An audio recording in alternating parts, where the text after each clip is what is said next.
Everyone, मैं assistant professor Radha Tiwari GS college of commerce Wardha के e learning platform पे आप सभी का स्वागत करती हूँ।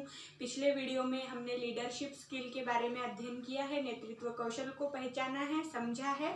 आज के इस वीडियो में हम समूह निर्माण की प्रक्रिया, समूह निर्माण का अर्थ समझने की कोशिश करेंगे।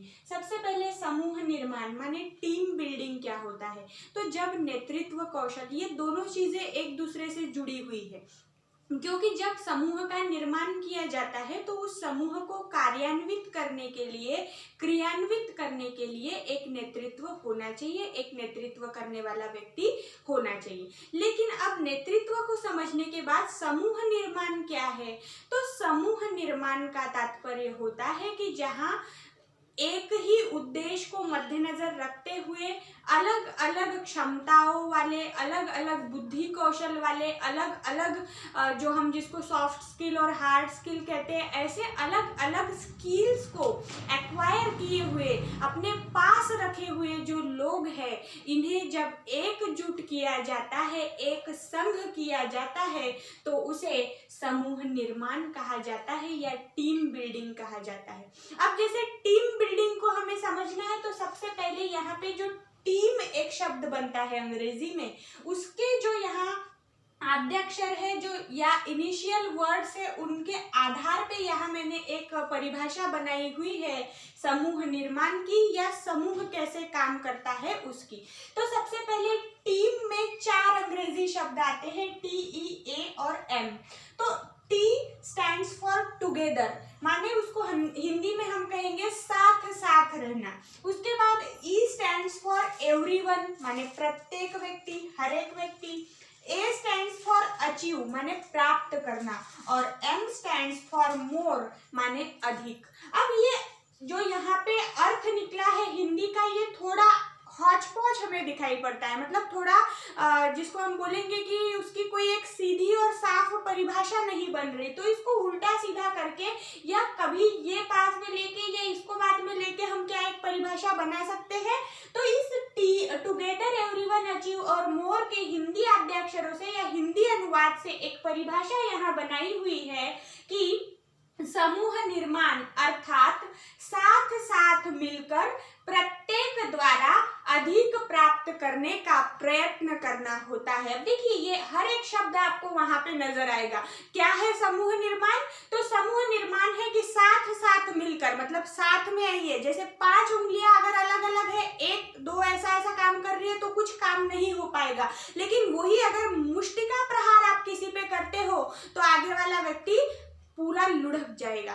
तो यहाँ पे क्या है, ये एक मुट्ठी का या मुष्टि का, यहाँ पे आपने एक स्ट्रॉन्गनेस देखा है, उसकी कैपेसिटी देखी। वैसे ही एक व्यक्ति उतना कार्यशील नहीं है जितना उसका समूह है, इसीलिए साथ साथ मिलकर प्रत्येक द्वारा, अब जो 5 उंगलियां ये 5 प्रहार करेंगी तो ही काम होगा, इसीलिए प्रत्येक द्वारा हर एक को काम करना है, अधिक प्राप्त करने का, ज्यादा से ज्यादा अर्न कर सके, प्रॉफिट अर्न कर सके, उत्पादकता बढ़ा सके, अपने संगठन का नाम ऊंचे स्तर पे पहुंचा सके, ऐसे अधिक प्राप्त करने का प्रयत्न करना माने समूह निर्माण या समूह के द्वारा कार्य करना है, ऐसा कहा जाता है। अब ये हो गई समूह निर्माण की परिभाषा।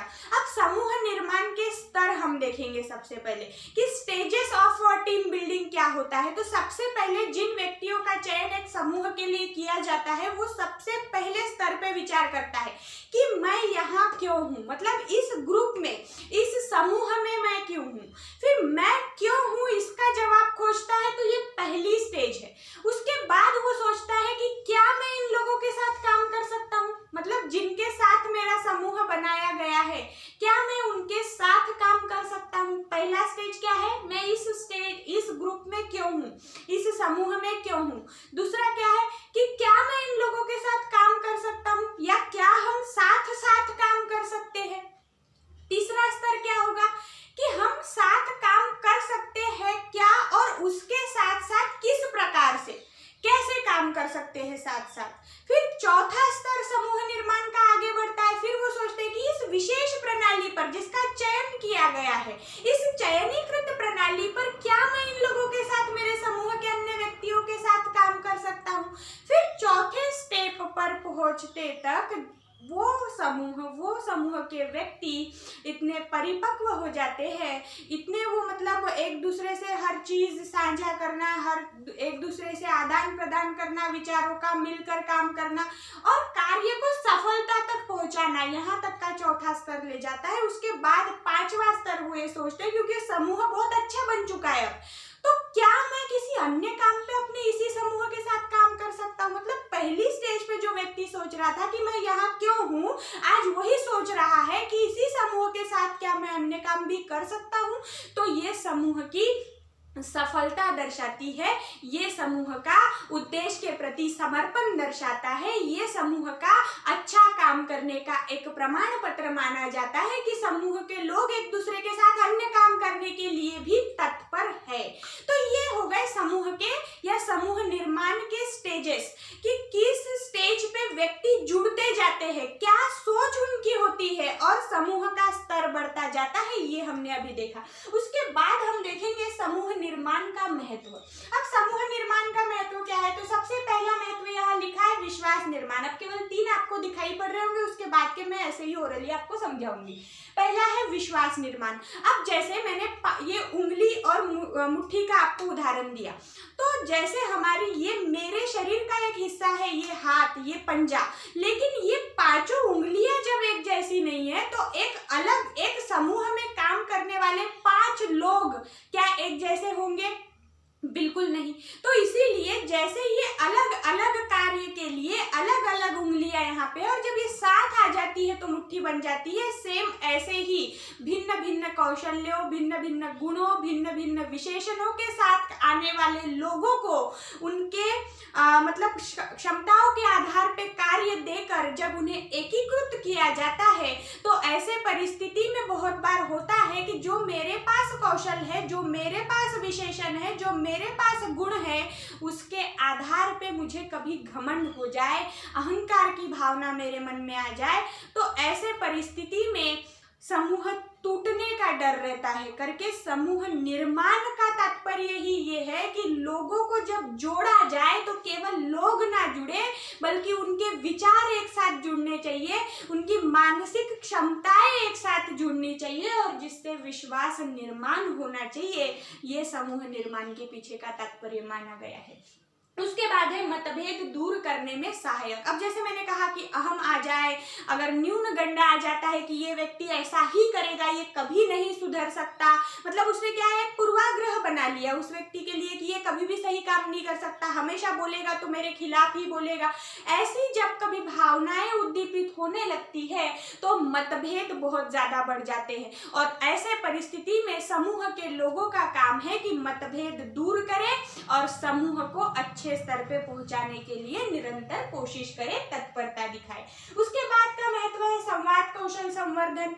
अब समूह का निर्माण करना मतलब क्या है कि अन्य लोगों के साथ मिलजुल के काम करना। समूह एक चीज, अब आपने देखा होगा कि जैसे कई बार एग्जीबिशंस होते हैं, कई बार आपकी जो प्रदर्शनियां लगती है, वहां पे एक व्यक्ति प्रदर्शित नहीं करता है अपनी चीज को, अपनी बनाई हुई को, वहां वो अपने साथ और 3-4 लोगों को रखता है कि इसने ये चीज की है, मैंने ये चीज की है, हमारे फलाना मेंबर ने ये बनाया है, और ऐसा एकीकृत कार्य करके ये हमारा बना हुआ जो भी उत्पादन है वो आपके समक्ष है, ऐसा प्रस्तुत किया जाता है।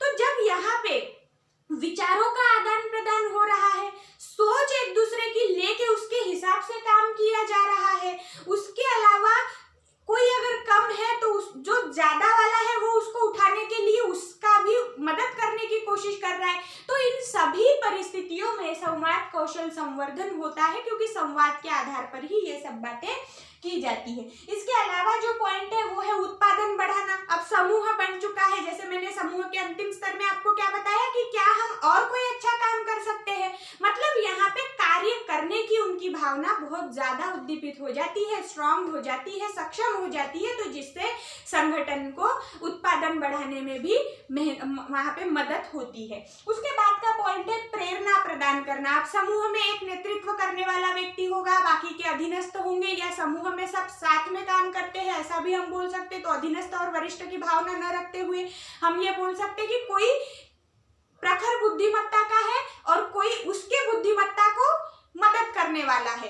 तो ऐसे में जो प्रखर बुद्धिमत्ता का व्यक्ति है उससे प्रेरणा भी ली जा सकती है। तो ये भी एक समूह का या समूह के निर्माण की महत्ता समझी गई है, महत्व समझा गया है। तो प्रिय छात्रगणों, आज के इस वीडियो में हमने समूह निर्माण को एक अलग तरीके से समझने की कोशिश की, जिसमें टीम इस शब्द के आधार पे एक परिभाषा हमने बनाई। समूह निर्माण के 5 विभिन्न स्तरों का मैंने यहाँ पे आपके सामने विश्लेषण किया है, जो मैंने लिखे नहीं है, आपको लिखना है वीडियो पॉज कर करके। और उसके बाद हमने समूह निर्माण का महत्व भी यहाँ पे देखा। इसके बाद हम जो भी आगे का पोर्शन होगा उसके साथ मैं आपको नेक्स्ट वीडियो में मिलूंगी। तब तक के लिए शुक्रिया।